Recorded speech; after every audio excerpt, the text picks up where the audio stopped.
Okay, we're going to do this. Welcome, everyone, to ZMAX Dragway, part of the Charlotte Motor Speedway Complex in Concord, North Carolina. We are the SMX Insiders, Jason Wygant and Jason Thomas, your hosts for the press conference as the playoffs for the SuperMotocross World Championship begin for the third year, and again at the same track where it does always open. We'll try to keep the focus on the athletes here, so we'll have a few brief remarks here at the beginning, and we'll first talk to the SMX Next World All-Stars, and we'll explain the format of their races this year. But first, a shout out to a lot of the companies and partners who have helped make so much of this possible, including Monster Energy, Fly Racing, Insta360, Rocky Mountain ATV MC, Progressive Insurance, Oakley, the Army, Alpine Stars, Thor, UFOplast, and of course the athletes and the teams who are participating in the postseason here throughout the month of September. Been a lot of buy-in, as this was a new concept that has definitely come to become part of the fabric of the sport now in year 3. And also thanks to our fans watching on the live stream at home. We have fans here live in attendance today. We will take questions from fans. We'll do that again. If you're going to the race in Las Vegas, come to the Friday Fan Fest. We'll take fan questions on Friday in Las Vegas as well. Next week, there will not be a Friday Fan Fest in St. Louis, but there still will be a live press conference you can watch at home, just like the live stream folks are doing right now. And with that, let's get into the athletes of SMX Next World All-Stars. JT will give you the names, but I'm going to explain the format. New for the World All-Stars this year, 250s are going to race here and next week at St. Louis, and it will be a 2-race championship. And in the spirit of the SMX playoffs, next weekend's race in St. Louis will be a double points, single points here in Charlotte, double points, 2-race SMX Next World All-Stars Championship, something new for 2025. JT, introduce the athletes. Thank you each. Without further ado, let's get into this, where we'll have one rider representing each OEM. First up will be Enzo Timmerman.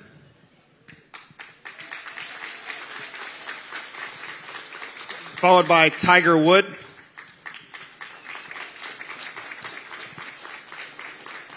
Next up is Landon Gibson.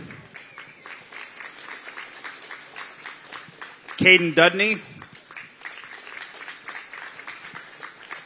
Wyatt Thurman. And Brennan Harrison.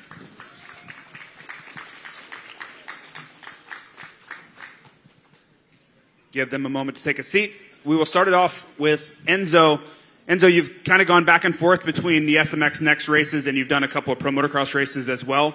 Coming back to this SMX Next World All-Stars format, what would you say you've learned from the Pro Motocross races you've done that's going to prepare you for tomorrow and the second round?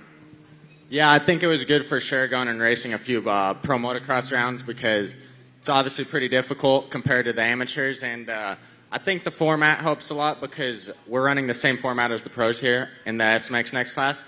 So being able to do those pro races, I think it gives you a little bit of a one-up, maybe a little bit more confidence than before.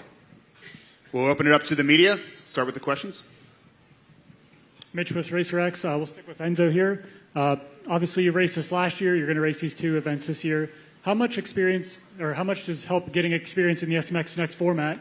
You know, before you even turn pro, you're going to have 3 SMX Next hybrid races. So how big are these events for you now as you finish out your amateur career, but also looking forward to when you turn pro as well?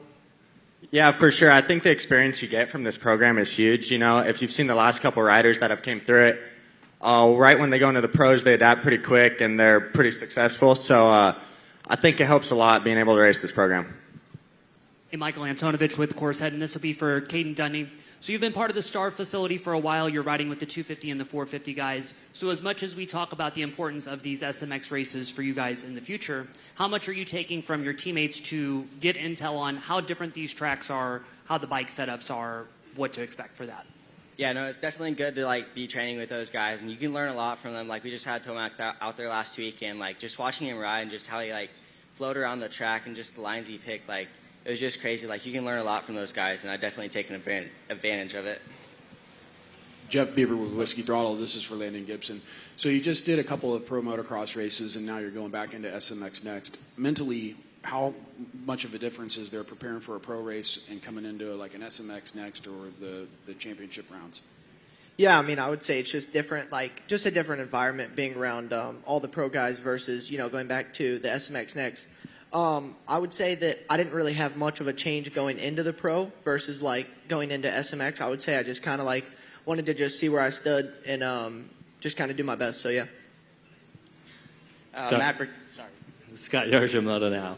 Enzo, do you know what your plans are for next year? Have you talked about turning pro, or are you going to be racing SMX Next again? As of right now, I'm not completely sure about that.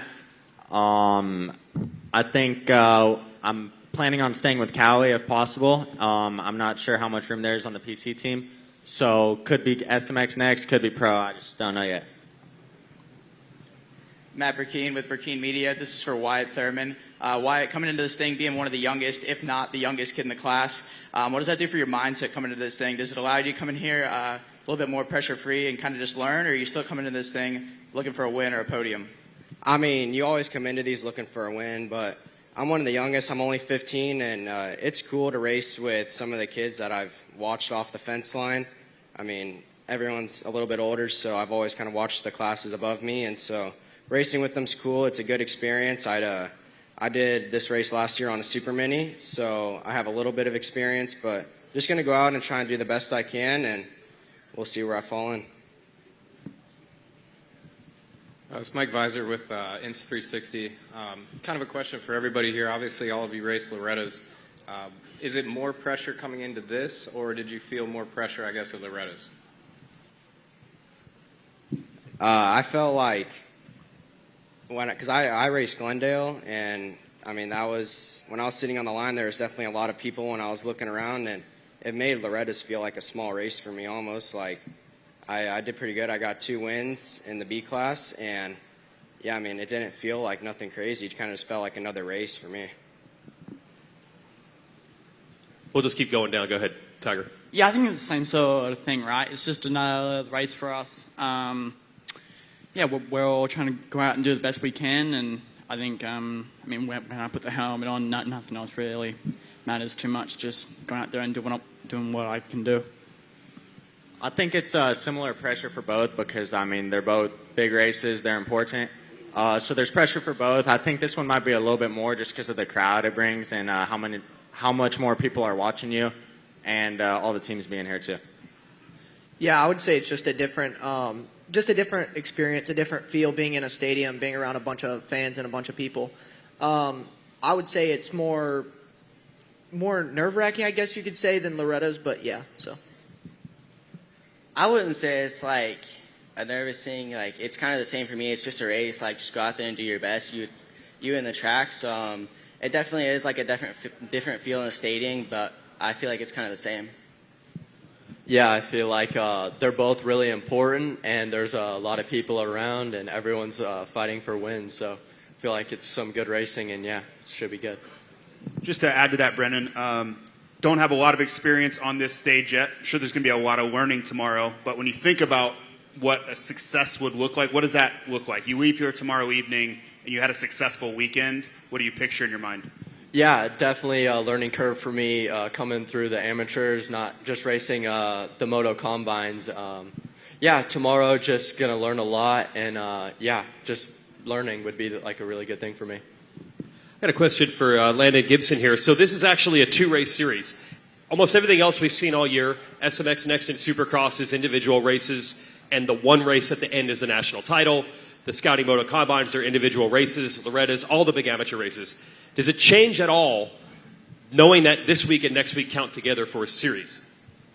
No, I wouldn't say it changes at all. I would say just taking it race by race is the best way to do it. And yeah, that's my plan.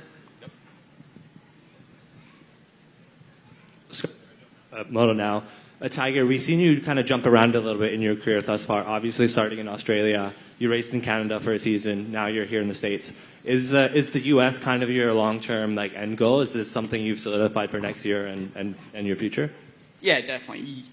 America's definitely the goal. I kind of used Canada as kind of like a stepping stone for here, and yeah, definitely racing back home when I was younger. But yeah, America's definitely the goal. Tiger, your Phoenix Racing team is a North Carolina-based team. Have you been in this area or is it just a coincidence and you're working somewhere else? No, yeah, I've been in Florida for the whole of training for it. It's kind of cool. I spoke with the team, and they all just drove from their houses and that this morning, but I obviously flew, so it was cool to talk to the team, and they're all being so close. But yeah, no, I've just flown in from Florida.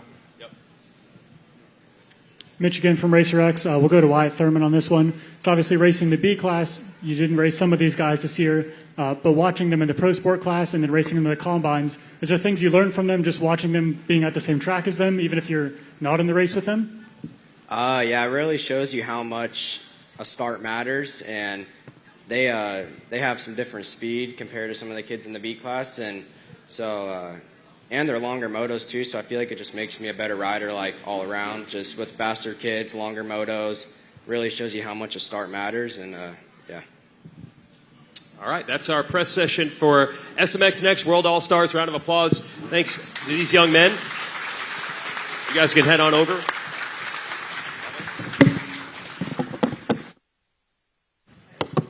You can go to that side. Thank you very much. So that's SMX Next World All-Stars. Remember, that is an actual two-race championship now. Big respect to the 65s and Super Minis that we had the last couple of years, but it will be 250 World All-Stars only in 2025. Now we're going to transition to the 250 SMX group. We're going to break them into two groups. I'll introduce the first group of riders right now. Let's bring him on up. Tom Vial,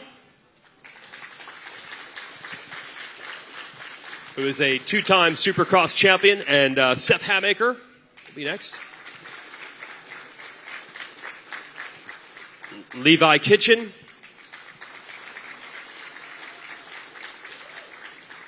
Julian Beaumer. Maximus Voland. Jordan Smith.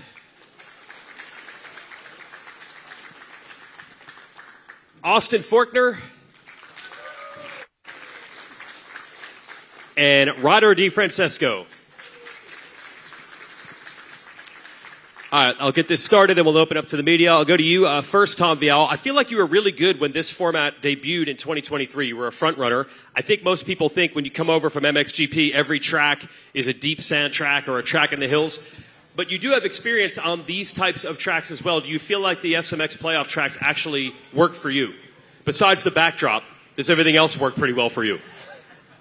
Yeah, I always like those type of track. I feel like it's a good mix between Supercross and motocross. Been walking a little bit the track earlier, and it's a lot going on. A lot of jump, a lot of turn. But yeah, we used to, when we race MXGP, when we go overseas, they build the track only for the race for the weekend, so we kind of a little bit use, and I always liked a lot.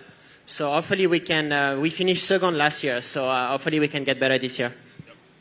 All right, we'll open it up to the press. Mitch Kendros, Racer X. We'll go to Levi Kitchen with this one. I feel like, you mentioned last race how big of a mental struggle your injury was at Daytona. Obviously, like, you like to have fun. Everybody wants to have fun out there, but you're doing wheelies and stoppies, and you got the hairstyles for the kids.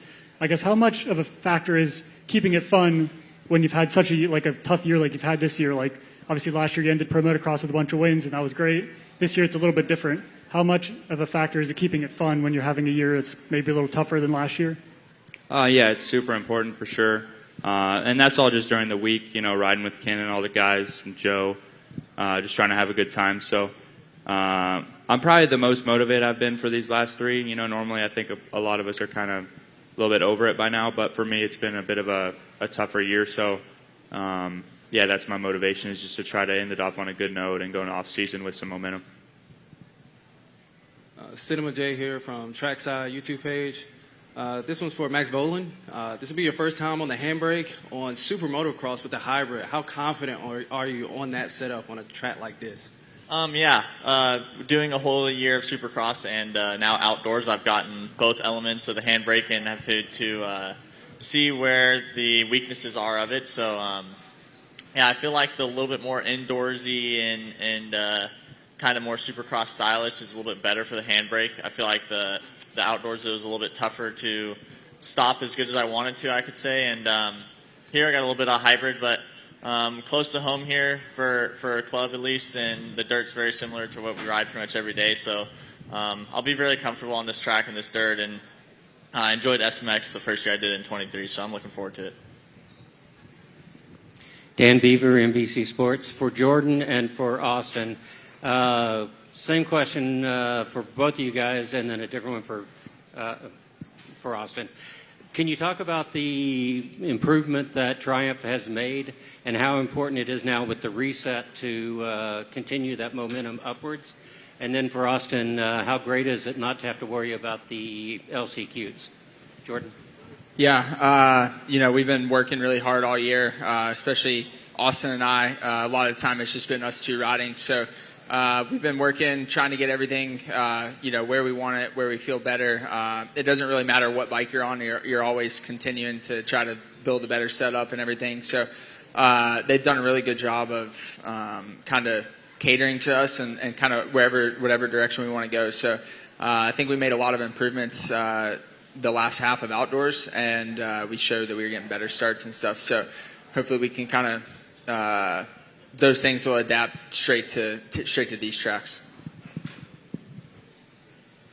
Yeah, like Jordan was saying, we have been making progress throughout the year, and we started to learn more about the bike in outdoors. So we kind of took that and we applied it to the Supercross or SuperMotocross, hybrid track that we have at our place. So I feel like just in the past 2 weeks, the break, we have kind of been testing a lot in the past couple weeks, and I feel like we have finally made some improvements and got one of the issues that we were running into in Supercross and kind of in outdoors as well kind of worked out of the bike. So I feel like I'm excited to get on the track and just to see how the changes that we made apply to the racetrack.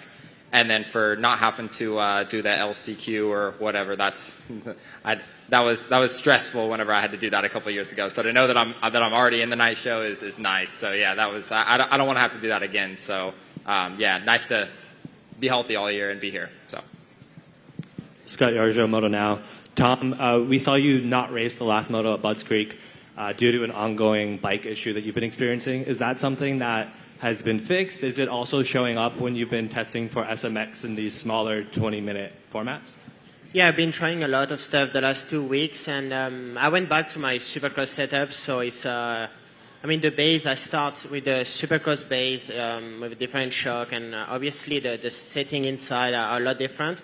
So we try to work on that base, and hopefully should be good tomorrow. Michael Antonovich with Course Heading. This will be for Rider D. Knowing the year that you've had, the time that was missed, but coming back into this, what's it like to have an incentive this late in the year? Know that there's, through the reset and everything else, something to fight for and then something to build into for 26. Yeah, I feel like it's a whole new series for me. Kind of a reset. The last 2 weeks on Supercross have been great. The first 2 rounds for me went great this year until I got hurt. So I'm looking to, bounce back and look at this as a fresh series and, end these last 3 off as I should. Trey Steyer, Trans World Motocross. My question is for Seth. Obviously, you've had some injuries in the past that have messed with your trajectory, but this year, staying healthy, contending for the Supercross title, how much confidence does that give you going into these playoffs? And not just that, but also having Mitch and the entire Pro Circuit team continuing to back you and support you. Yeah, it's been a great year so far. Just to be healthy and to be at all the rounds has been one of the main goals this season, and so far we've been able to do that. And the team's been really supportive. They're always helping all of us just get the bike comfortable for each and every one of us. Supercross was awesome. Came close to the title, and I think that should help me here in these last 3 playoff races to have that experience and just be have that confidence and knowing kind of what it's like to go through maybe a pressure situation like that again. So hopefully we can put ourselves in that position heading into Vegas. But right now, just focus on this weekend, being the best I can every time I hit the track and execute good starts and put myself in a good position to set myself up for success. I think we're going to take, do we have a fan question? Okay, ready? Oh, we're going to go for it. Oh, we have a fan question here. Go ahead.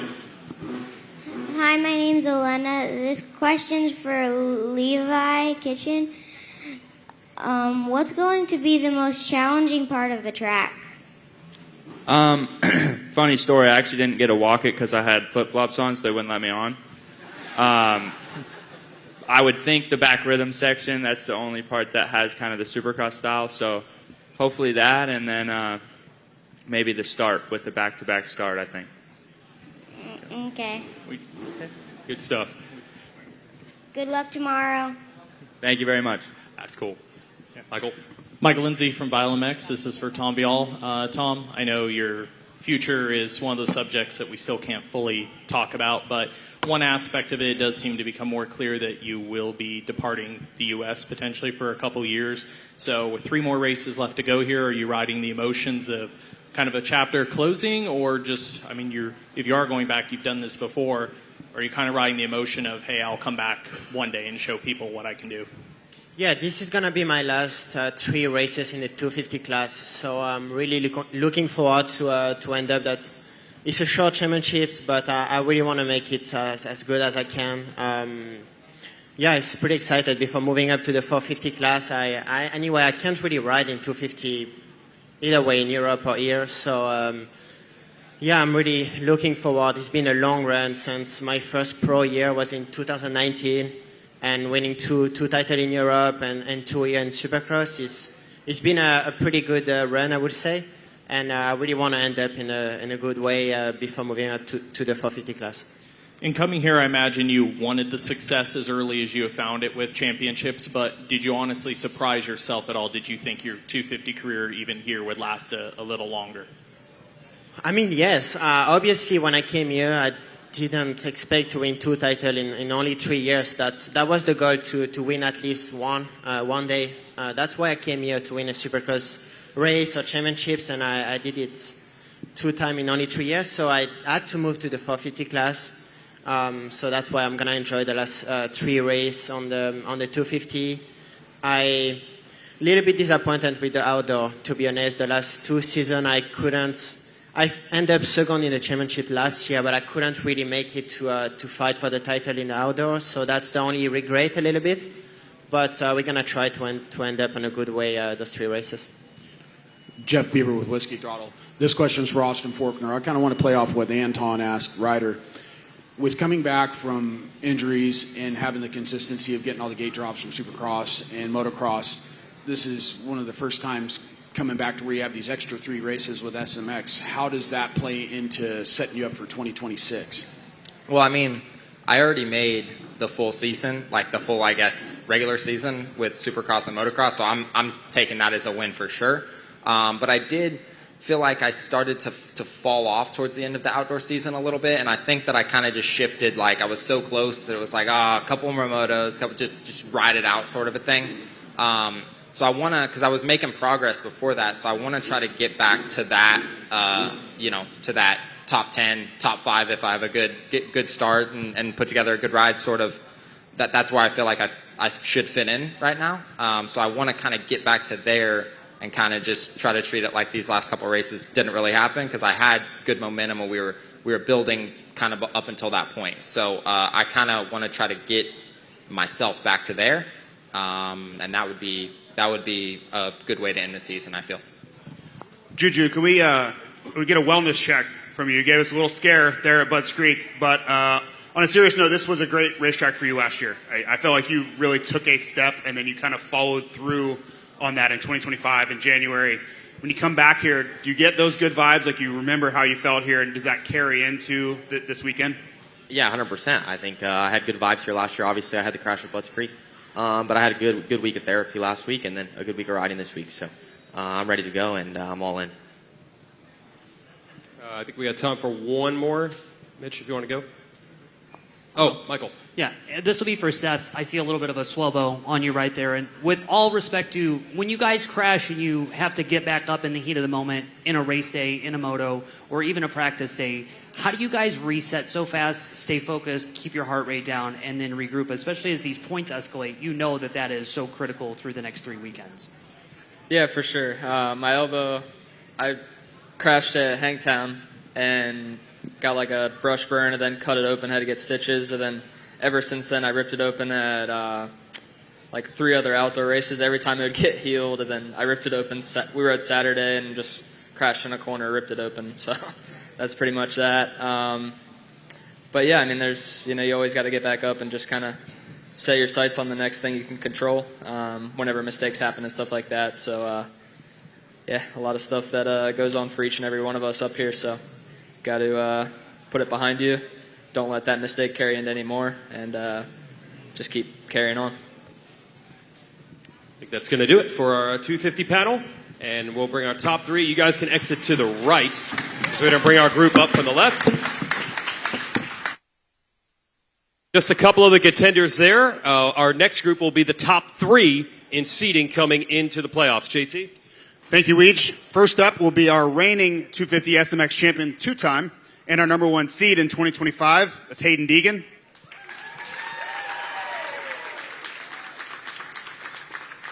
He will be followed by number 30 on the Honda HRC, Joe Shimoda. And our third seed, Garrett Marchbanks.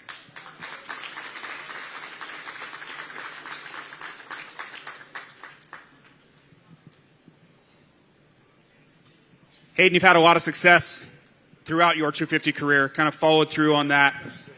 What would it mean to get a third 250 SMX World Championship and kind of close that door? Because next year, hopefully, you'll be on a 450. Yeah, it would be pretty cool. You know, just some more money and another 250 championship. We'll open it up to the media. All right, hey, Hayden, this will be for you. We talk so much about how motivated you are each weekend on this goal of a race win, a moto win, the overall, the title as a whole. But when you go kick back on an off weekend and you're chilling in Miami, how much are you thinking about this? Is it completely out of mind, or is it always kind of fueling you along? No, I wish I was still in Miami right now, to be honest. But, I mean, I got to come back and race and lock in and win some more races, so we're back. But do you think about it? Like, are you able to completely disconnect, or is it still, I'm still a dirt bike racer, I still have to be a dirt bike racer? Well, I mean, I'm a little bit smart, but I don't really think about dirt bikes when I'm not riding my dirt bike. It's actually kind of nice. It's a little mentally draining sometimes, so when I can get away, it's nice. And when I'm back on the dirt bike, then that's when we lock in. Mitch Kendros, Racer X. We'll go to Joe Shimoda with this one. You won the first event here in 2023, I believe. So you've had some success in the format, obviously coming off a strong end of the Pro Motocross season. For you, I guess, you know, obviously Hayden's riding really well. But do you feel like you can replicate that 2023 performance here? Like you're going to come out swinging, you feel like you can do well, you're firing on all cylinders, right? So you're ready to come out swinging? Yeah, we'll try our best. But I would say I'm feeling a lot better than last year. Last year I came out of a collarbone injury, only rode once right before it, or maybe twice.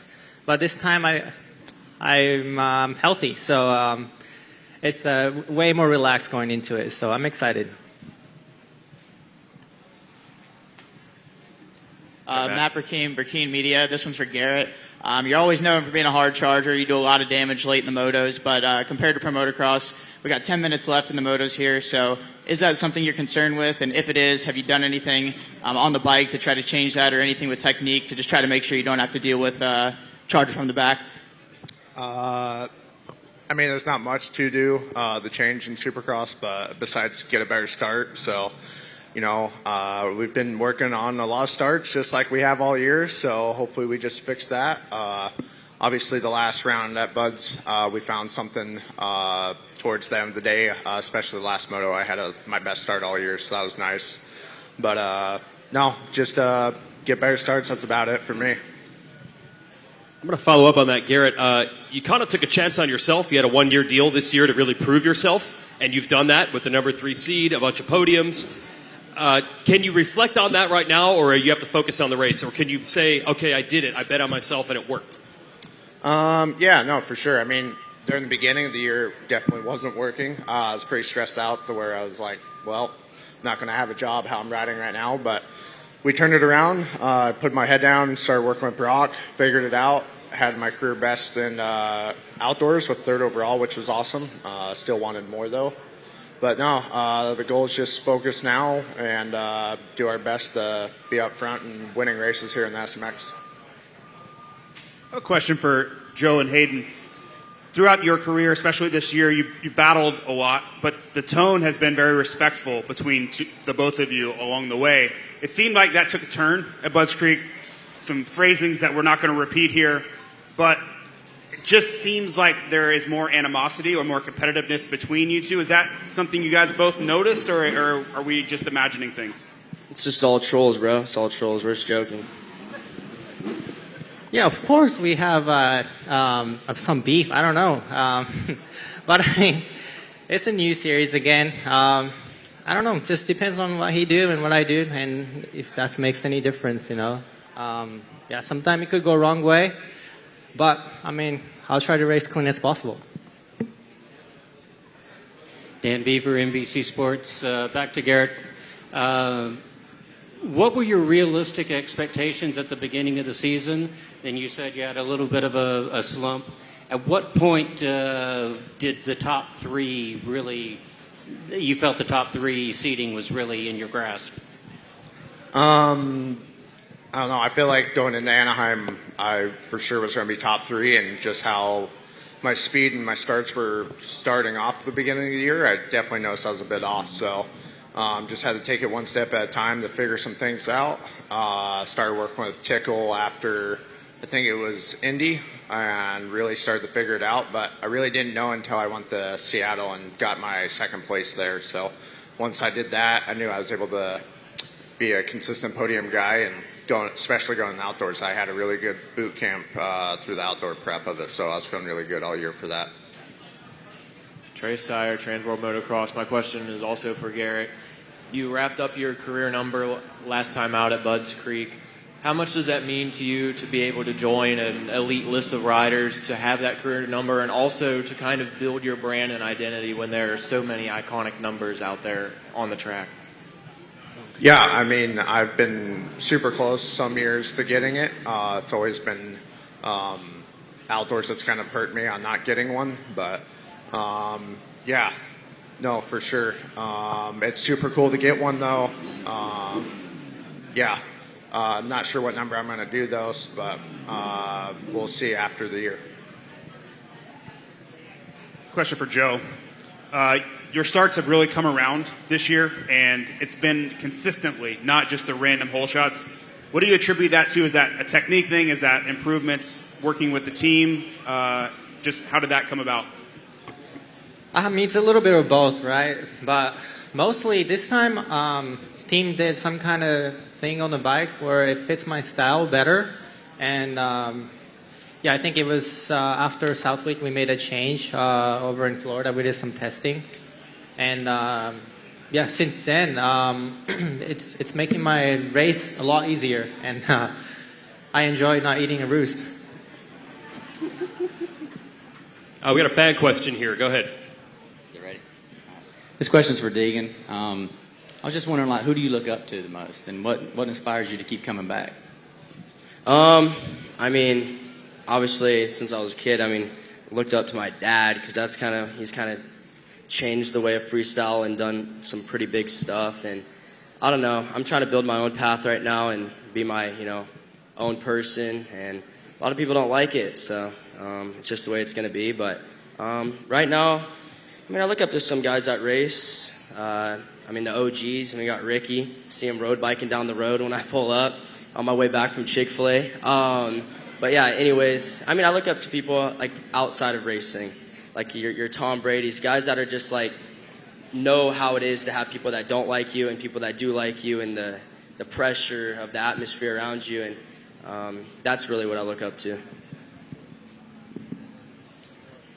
I'm going to ask one of you, Garrett, and we'll get the microphone over there. Your first year, you were on the 450 in the playoffs the first year, and it was actually very good for you. So how do you feel about these types of tracks? Does it work for you? I've definitely enjoyed them. I like the high-speed style of stuff. Definitely just, I don't know, it's different, obviously, from a 450 to 250. 450, you can do a lot more of the bigger rhythms. But when we looked at track walk today, everything looks pretty basic that the 250s are going to do. So, yeah, I don't know. I enjoy it and looking forward to it. Cinema J from Trackside YouTube page. Hayden Deegan, do we have a humble Deegan, or do we have like how much did I beat him by Deegan today? It just depends when I get on the line what I'm feeling. If someone wants to get lippy, if someone wants to, bring a battle today, then we'll turn up. But if I don't need to, I'm not gonna. I think we got time for one more if the media has anything for this 250 top 3 in seeding. Then I will ask one more question. Hayden, how hard is it to keep the eye on the prize? 450's on the horizon. You've already accomplished a ton. At any point, have you said, oh, man, my mind's starting to wander here. The motivation's starting to wander. Does that happen? I mean, it's going to happen, yeah. It's a gnarly sport, one, and you can see the distractions from the outside, what they can do. So it's really, I mean, it is hard to stay locked in. I'm going to say it, and I've done a pretty good job at it. I really have, winning 4 250 titles in a row and having a lot of outside distractions that could wander me from that, and I've stayed pretty aligned. I have good people around me that keep me aligned too. My dad won't let me get off track, I know that, and my mom. My mom's actually the hardest one on me. She knew to send me stuff during Miami to remind me that I need to be good. So she's always there. I got a super strong base around me. So and then the 450 class coming up, that's really the biggest motivation right now to keep me going and strong and to keep the wheels turning. That's our 250 top 3, everybody. You guys can exit to the right. The right side, and we're going to transition over to the 450 SMX. We'll have them in 2 groups. Again, we'll hold the top 3 in seeding and some of our champions to the end. Let's bring up our first 450 group, including ranked 3rd. Coming in is Malcolm Stewart.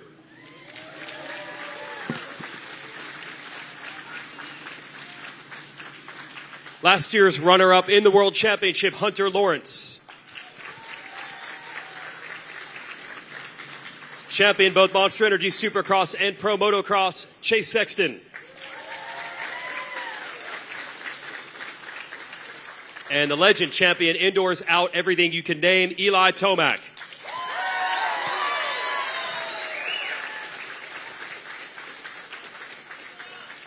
Multi-time champion in 250 Supercross, Justin Barsha.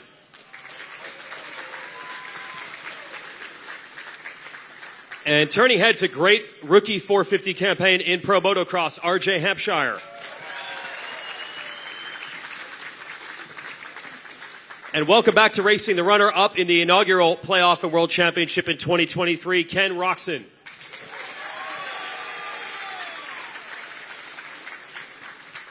Great to have this kind of talent back at the races, and we do have 3 others we'll talk to after this. I'm going to go to Malcolm Stewart first.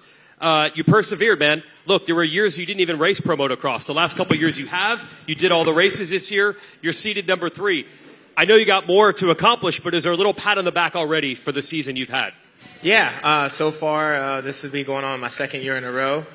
So it's fun. So far I've learned a lot and I've met a lot of great people. And every time I no matter what you want to do, you want to just continue to keep racing and have fun. So being here at the races in front of you guys is awesome, and I'm actually a little starstruck because every time I come here for the ZMAX Dragways, I'm always watching drag racing. So it's always pretty cool here. A big Antron Brown fan here, so he always does pretty good here.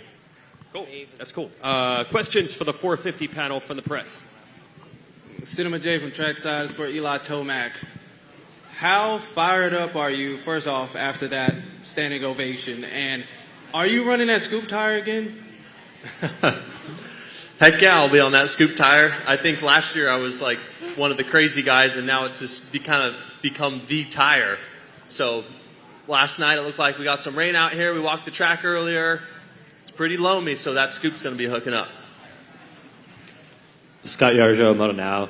Chase, the last time we saw you, you had a pretty big crash at Ironman. How's the body feeling? Did you get a lot of time on the bike? And what exactly did you hurt that caused you to miss the last 2? Yeah, I landed on my shoulder pretty hard, but I'm not sure if it's from when I landed, if it yanked my shoulder, or when I actually crashed. My shoulder was pretty weak honestly, this gets better every week that I ride, but it was pretty banged up. So I just took some time off and was able to kind of get on SMX 2.5 weeks ago. So I've been riding quite a bit, did some testing, and I feel really comfortable actually. So I'm excited for this weekend and the next 2 races, and hopefully we can finish the series this year. Ken Roxon, there's 2 trains of thought coming into this round. One, riders have a lot of momentum. They've had a ton of gate drops throughout Pro Motocross, and they come in here and it's just another race. or you come in rested, you've been able to be at home training on your program, and you come in here a little bit more rejuvenated than others? Which side of the fence, well, I'm sure the one you hope to be on, but which one of those things benefits you more?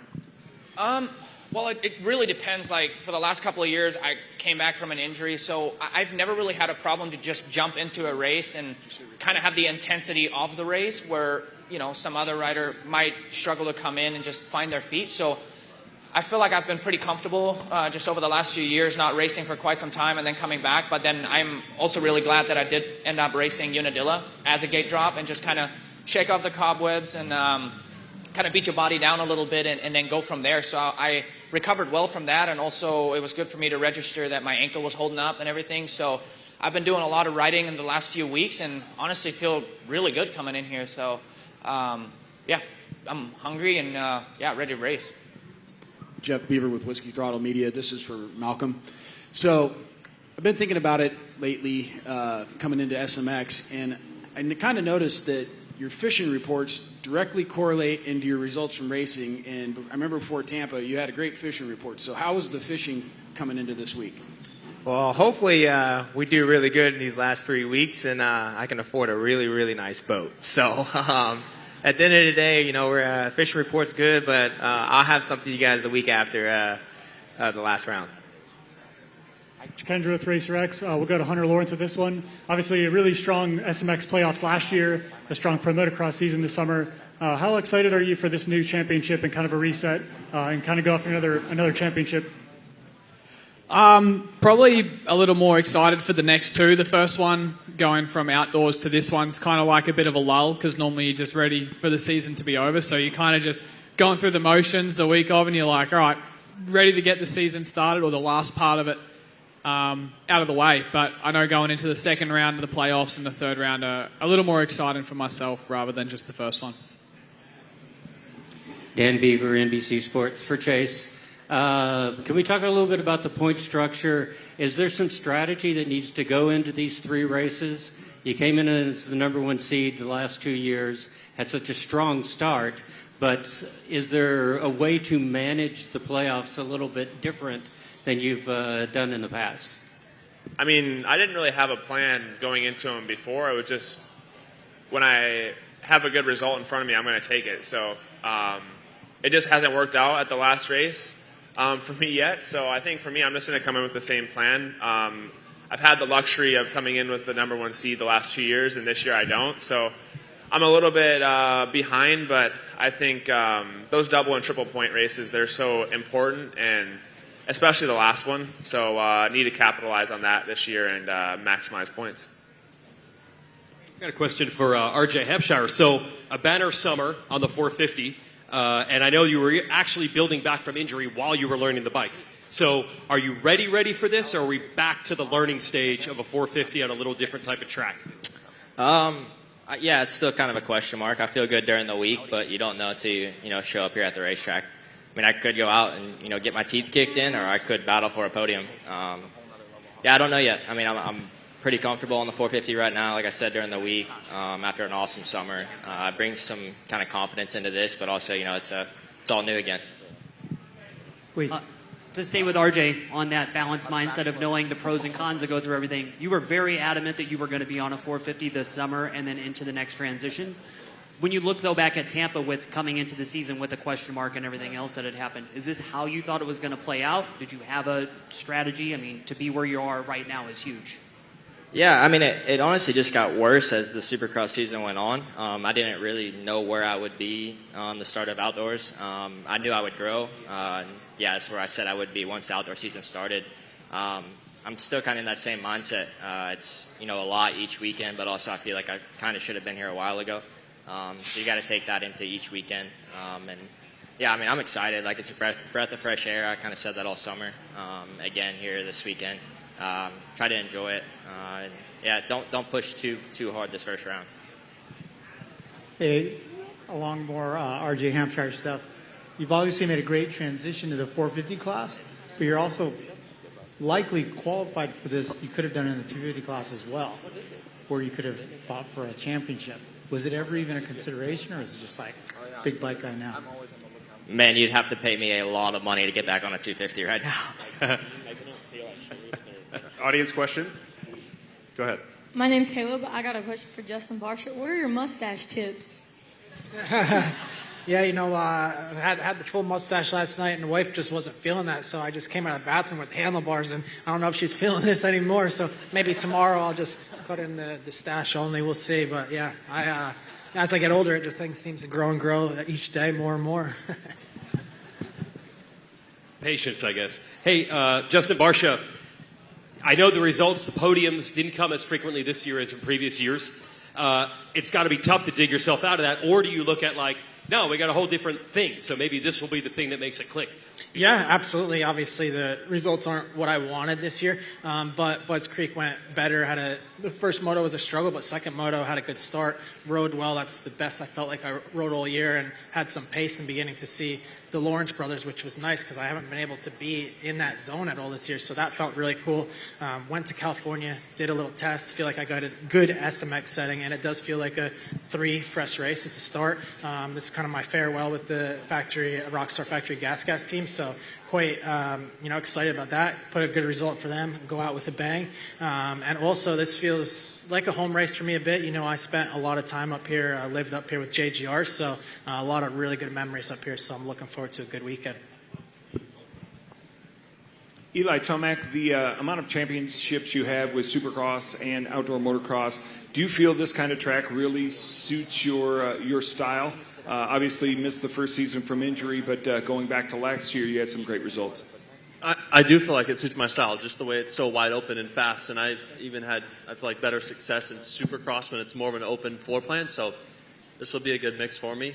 And looking forward to it again. We came in here with a solid base setting last year, and of course built off that, and see how it goes. And Eli, I want to ask, you came to Florida. You've been here like a week on the East Coast. You did some testing with the team and kind of camped out, from what it sounds like. Yep, was in Florida Monday and Tuesday, so of course did some testing with the team. And the SMX setting, it's a hard thing to figure out. I'll tell you that. You try to make your Supercross good, and then you go outside in the fast stuff, and the bike gets twitchy and nervous, and then you try to relax the bike for motocross, and then it gets difficult in the rhythm section. So this is just a really tough discipline, no matter what, to set up that really comfy setting. Mitch again with Racer X. We'll go to Ken Roxon with this one.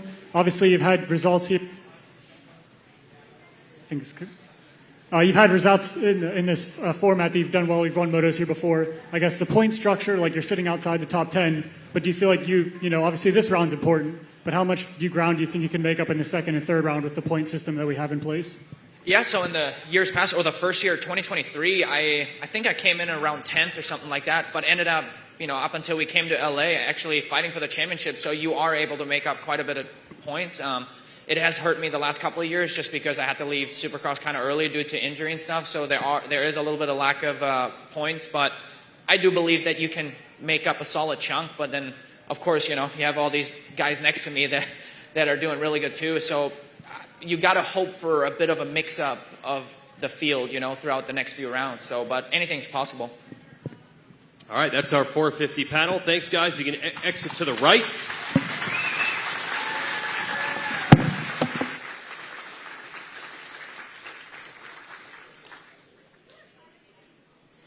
And our next group, going to talk some regular season champs here, JT. We are. Thanks, Weech. First up will be our number 1 seed, and he has that red plate out front on his YZF 450, and it'll be Justin Cooper.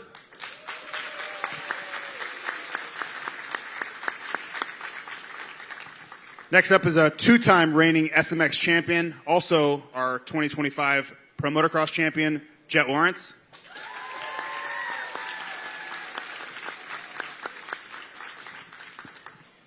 And Cooper Webb, our 2025 Monster Energy Supercross champion.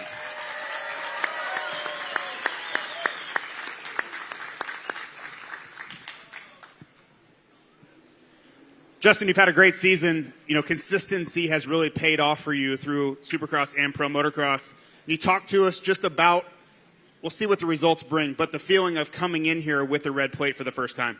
Yeah, it's awesome. It's a dream come true for me. It's been a long time since I've had red plates on my bike, and they definitely don't come easy. So not going to take it for granted and just going to try to ride pressure free and see where that takes me.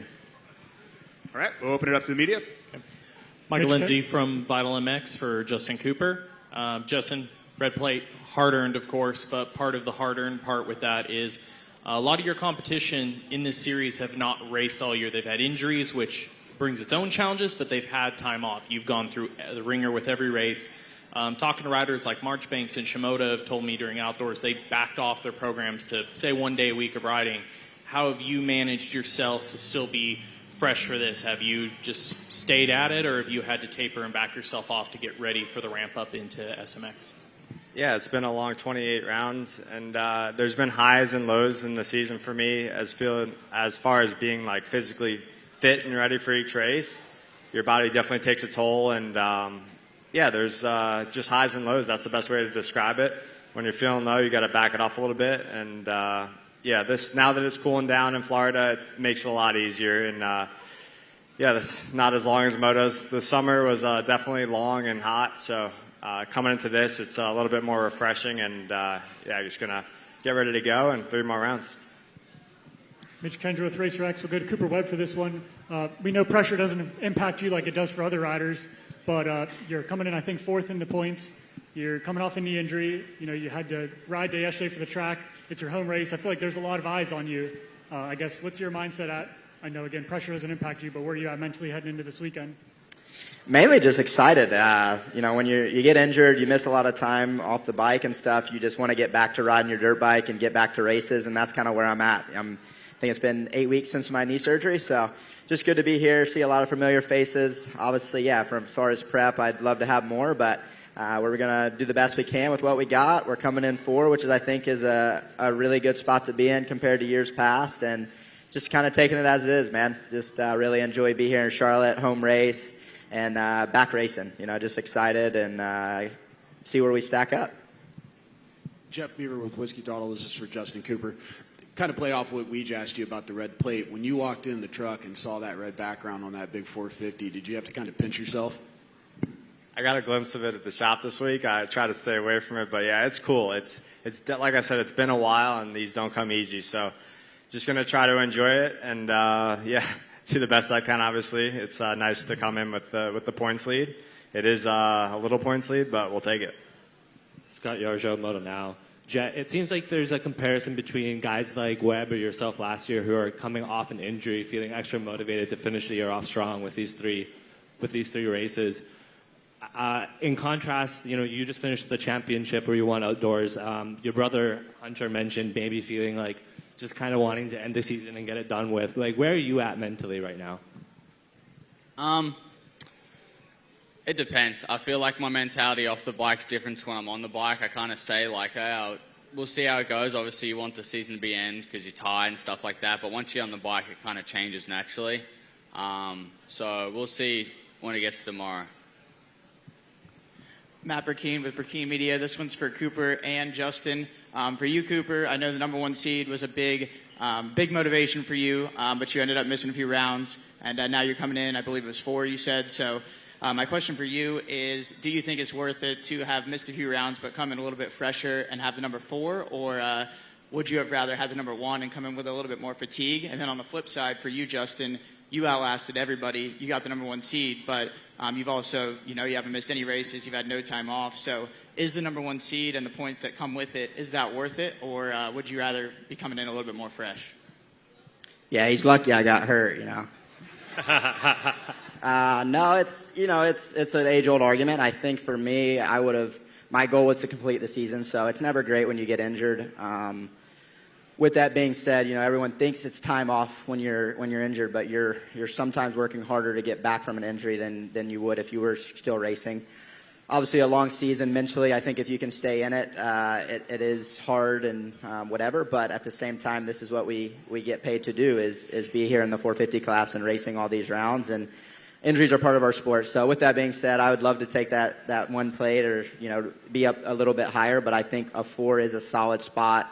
I'm sure I'm going to be maybe lacking a little bit of race time or so on and so forth. And in a short series, you need that. But that's where I'm open-minded and I'm excited as can be compared to maybe these two guys that have just been grinding out the whole season. Yeah, I'll definitely take what the position I'm in now. It's been a great season for me, second year on the 450. So, yeah, I think when you get that time off, it's from racing at least, you kind of lose that. You know, you lose that when we're racing each weekend. You know where you stack up, and you get those gate drops, and you have that experience. When you miss some races, you kind of have those, doubts that creep into your mind, and you're just not maybe as fresh when it comes to racing. So, it's been a great season, and I wouldn't change anything. It's going to be a grind for these last three. I'm going to have to give it everything I have, and nothing has came easy for me so far this season. So just going to keep the mindset there and see where it takes us. I think we have a question from the audience here. Oh, Trey, good. Trey Steyer, Trans World Motocross. My question is for Jet. Obviously, you have a chance to three-peat and add another $1 million to your collection this year. So how are you trying to balance focusing on one race at a time, but also looking at the bigger picture and thinking, hey, I could potentially win 3 of these in a row? I'm just focused on, like you said, each race at a time. If I'm trying to focus on the end part, I'm not putting the things before it to get there. I need to make sure I execute this race weekend, then next weekend going into Vegas as well. So it's more important if I focus on these first 2 races and obviously the last one as well to give myself the best chance. Because if I'm just focused on that, I don't think I'll do as better. You're just trying to think of the end result without trying to put the pieces together before it. Don White at Swap Moto Live. Jet, I was walking through the pits this morning and I saw your bike and I'm like, why does he have Pokemon on his shroud? But I talked to Cameron or Christian a little bit, but can you tell us about the whole team's graphics this week? Yeah, so we did a similar thing last year in Texas, and it was for the Brain Tumor kind of foundation that we're partners with for multiple years now. So it's cool to do that each year. Last year was really fun. We had it on our gear and that stuff as well. I can't remember what one I was. I just remember Hunter's one being Charlie, but it's cool. I think it's cool that we get to be a part of something so sick, and it's cool that we get to be a part of it and help. Hey, Michael Antonovich, this will be for Cooper and Jet. As we had the SMX All-Star guys up here, you guys both ride with some of them. Coop, you have all the 250 kids riding at Star all the time. And then Jet, you have some guys riding at the Dog Pound with you. But for 2 guys that get to see the next generation already putting some things to mind, or technique or whatever, Coop, we know that your strategy in cutting down in corners kind of changed the game. And then Jet, what you've done in the last 5 years, everybody has taken note of. Is there something that these kids are doing that you're like, I see that, I could learn from that? And how do they absorb what you guys give to them? They're making me lose brain cells, I can tell you that. But no, it is cool to see. Obviously, at Star, we have a big team. That's clearly the case there. But it is cool to see, the different personalities, the different riding styles, the excitement that they bring. They're just getting their career started potentially, right? And they're all in, trying to just make a name for themselves. So I think that's always cool as I'm a little bit older to have that perspective. When they show up each day, it's like their first day of school, and they bring that youth to me, which is cool. And they'll definitely annoy you some days. There's no doubt about that. But I think it's cool to see the progress. And I wish that at my age I had what these guys had, right? To have access to some of the best facilities and tracks and racing these top events in the world is pretty special. Yeah, similar to what Coop said. It's makes the race day. The practice days fun because they're always high energy. They're blabbing nonsense most of the time, giving you smack. So it's fun. I mean, the crew that we have, it's all good. It's like a small family there. We all give each other smack talk a lot. So some days we want to fight each other, but it just makes our day more enjoyable for me personally. And yeah, it's cool to see the next generation coming up and see how it's going to turn out. Going to take a fan question here. Go ahead. This question is for Jet. What is your favorite track to race at? Favorite track to race at? I would say one of my favorite ones is probably Redbud. I really like Redbud a lot. That or probably Southwick, I would say. Good luck tomorrow. Thank you. I have a question for Coop. So, interesting stat. 2025 Monster Energy Supercross champion, but in these SMX World Championship playoffs, you have exactly one podium moto out of 12 tries. So I know you're big on self-analysis. When you look at that, what do you think the reasons are for that, and how do you try to clean that up this year? I mean, it's statistically speaking, you got to be better.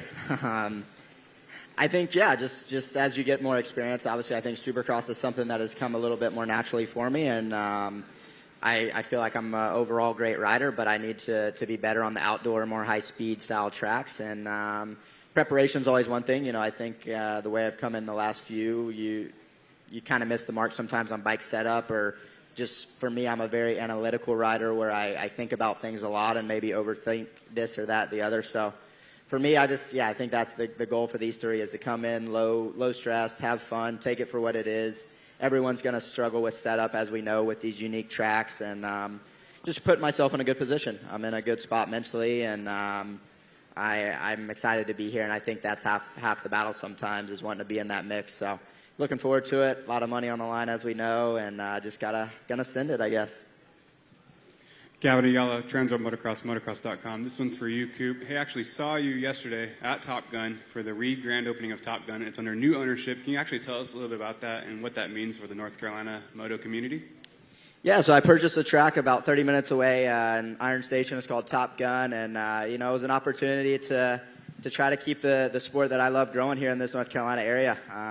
It was a great public track, and we're going to try to keep it going and just keep it open for everyone. I think that's when I look back at my situation as a young kid, I didn't really have access to many tracks, and I think that's important for not only growing the youth, but growing the sport of motorcycling as we love. So really looking forward to that. Obviously, racing is the number one priority, but one day racing comes to an end, and that'll be my next kind of adventure. But I got great people in line to keep it going, and really looking forward to it. It's going to hopefully boost this Charlotte area riding in general here in North Carolina, and hopefully bring light to people who have never heard this sport before.